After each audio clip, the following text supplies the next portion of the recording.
अऊज़ु बिल्लाहि मिनश्शैतानिर्रजीम बिस्मिल्लाहिर्रहमानिर्रहीम।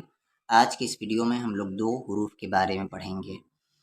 हरूफ जो है हर्फ का प्लूरल वर्ड है और हर्फ यानी लेटर, और अल्फाज जो है लफ्ज़ का प्लूरल वर्ड है और अल्फाज यानी वर्ड्स। दो हर्फ का क्या रूल है? जैसे हिंदी में होता है कि अगर दो अक्षर हों तो पहला अक्षर दूसरे अक्षर में मिल जाता है, जैसे यहाँ पर आ है और आ बा में मिल गया। अब उसी तरीके से उर्दू में पहला अक्षर दूसरे में मिल जाएगा अगर दो हर्फ रहा तो। पर यहाँ पर एक चीज़ याद रखने वाली चीज़ है क्या, कि मान लें कि अगर अलिफ और बा लिखा रहे तो आप इसे अब पढ़ेंगे, पर अगर इस पर ज़ेर दे देंगे तो इब पढ़ेंगे, और अगर इस पर पेश दे देंगे तो फिर उब पढ़ेंगे। अगर अलिफ पर कुछ भी ना हो, यानी अगर किसी हर्फ के पहले लेटर पर, किसी भी लफ्ज़ के पहले लेटर पर अगर कुछ नहीं हो तो उस पर आप ज़बर देंगे, और अगर ज़ेर हो तो ज़ेर पढ़ेंगे, या अगर पेश हो तो पेश पढ़ेंगे। यानी ई, ज़ेर का आवाज़ क्या होता है? ई, और पेश का आवाज़ होता है ऊ। और उर्दू के हर एक वर्ड के आखिरी लेटर पर, हर एक वर्ड के आखिरी हर्फ पर जज़म होता है। जज़म यानी मिलाने वाली चीज़, ठीक है। जैसे यहाँ पर देखिए आ है और बा है, तो आ को बा में मिला देना है अब। न को ला में मिलाना है नल। दो हर्फ है तो पहला हर्फ दूसरे में मिल जाएगा नल। ब को स में मिलाना है बस। दो हर्फ का क्या रूल है कि पहला हर्फ दूसरे में मिल जाएगा, तो ब को स में मिलाना है बस। ये एक हर्फ है घ, बताया जा चुका है कि गाफ और चश्मी हाँ मिलता है तो एक नया हर्फ बनता है और वो होता है घ। तो ये घ है, घ को रा में मिलाना है घर। द को मा में दम, ट को ब में टब। आप इस तरीके से 3-3 बार हर एक वर्ड को लिखकर प्रैक्टिस करें। क को रा में कर, च को ला में चल, म को ता में मत, स को ब में सब, ह को क़ा में हक, य को का में यक। ये रा के बारे में मैं बताता चलूँ कि रा की ये शक्ल है, ओरिजिनल शक्ल ये है। जब यही रा अगर किसी हर्फ से मिलता है तो यहाँ पर देखिए ये रा जो है काफ से मिला, तो इस रा की ये शक्ल हो गई। तो रा अगर अकेले रहा तो रा का ये शक्ल होगा, पर अगर यही रा अगर किसी के साथ मिल गया तो रा की ये शक्ल होगी। तो क को रा में कर, च को ला में चल, म को ता में मत, स को बा में सब, ह को क़ा में हक, य को का में यक। इसी तरीके से लिख के प्रैक्टिस करें आप। रा को खा में ये एक हर्फ है, ख एक हर्फ है ये, ठीक है।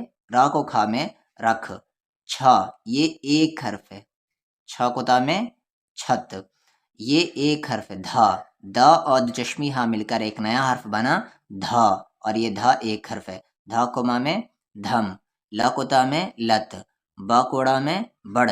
रा की ये शक्ल यहाँ पर क्यों आई है? क्योंकि रा बा से मिला हुआ है, रा अकेले नहीं है। फ को रा में फर, रा की यहाँ पर ये शक्ल क्यों है? क्योंकि रा मिला हुआ है किसी हर्फ से, फर। तो यहाँ तक हो गया ये। आगे ग को मा में गम, र को बा में रब, ह को मा में हम। ये जो पहला शक्ल है इस वाली हा की है, ओरिजिनल शक्ल इसकी ये है, पर अगर वो किसी हर्फ के साथ मिला हुआ आए तो एक शक्ल ये होगी। ऐसे इस हा की 3 शक्ल है, आगे वीडियो में बताई जाएगी। छ को ला में छल, ये एक हर्फ है छ।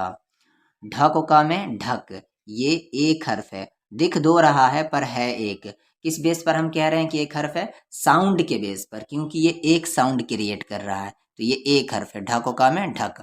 न को थ में, पहला हर्फ यहाँ पर न है और दूसरा ये थ है, न को थ में नथ। आगे क को दा में कद। अब यहाँ पर दाल के बारे में भी याद रख ले, दाल की ओरिजिनल शक्ल ये है, ठीक है ना। अगर दाल आपको लिखना है तो दाल इस तरीके से लिखेंगे, पर यही दाल अगर जब मैं दाल की बात कर रहा हूँ तो उसमें डाल भी होगा, जाल भी होगा, ठीक है। दाल डाल जाल एक ही शक्ल है उसकी।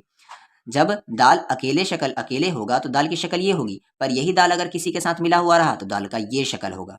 ये शक्ल नहीं होगा। कब नहीं होगा? जब ये दाल किसी हर्फ के साथ मिला हुआ रहे तो दाल की ये शक्ल होगी। हा को दा में हद, तो यहाँ क्या था? काफ। का को दा में कद, श को का में शक, ज को ना में जन, च को टा में चट, ह को रा में हर, ये हा है, ठीक है। नीचे अगर उल्टा पेश यानी 6 बना हुआ रहे तो वो हा होगा। कौन सा हा? ये वाला हा। हा को रा में हर, हा को दा में हद। आगे ज़ा को रा में ज़र, द को सा में दस, र को शा में रश, ज़ात पर यहाँ ज़ेर आएगा, जी को दा में ज़िद, ठीक है ना, ज़िद। ज़िद किससे होता है? ज़ाद से। आ को ला में अल, ब को ढ में बढ़, ये एक हर्फ है, ठीक है, बढ़। ये कैसे लिखा हुआ है? ब और ढ, बढ़। मैं कहूँ अगर आपको कि इस बढ़ को अगर आप पढ़ बनाएं तो क्या करिएगा आप? तो बस इसमें 2 डॉट और बढ़ा दीजिएगा, तो ये पा बन गया, पा को ढ में पढ़, ठीक है, इस तरीके से। फिर आगे ध कोड़ा में धड़, ये एक हर्फ है। म को ठ में मठ, ये ठ एक हर्फ है। ट को ना में टन, फ को ला में फल, थ को ना में थन, ये थ एक हर्फ है। गु को ला में गुल, गुल यानी फूल। म को जा में मज, हु को शा में हुश, स को मा में सम, ज को टा में जट, क को ला में कल, म को रा में मर। आगे ख को ता में खत, याद रखें खत का स्पेलिंग क्या है? खा और ता, ये वाली ता होती है खत में, ठीक है। ध को रा में धर, च को ख में चख, ये च और ये एक हर्फ ख, चख। ज को ला में जल, ढ को का में ढक, ये एक हर्फ ढ। ध को ला में ढल, ये एक हर्फ है ध। आगे ई को सा में इस, यहाँ पर जेर दे दें और अगर पेश देंगे तो उस हो जाएगा। न को सा में नस, त को रा में तर, स को दा में सद। दाल की ये शक्ल यहाँ पर क्यों है? क्योंकि दाल किसी हर्फ से मिला हुआ है। य को रा में यर, रा की ये शक्ल क्यों है? क्योंकि रा किसी हर्फ से मिला हुआ है। ट के साथ आ, टा। आगे घ को रा में घर, ये एक हर्फ है। त को का में तक, च को ला में चल, स।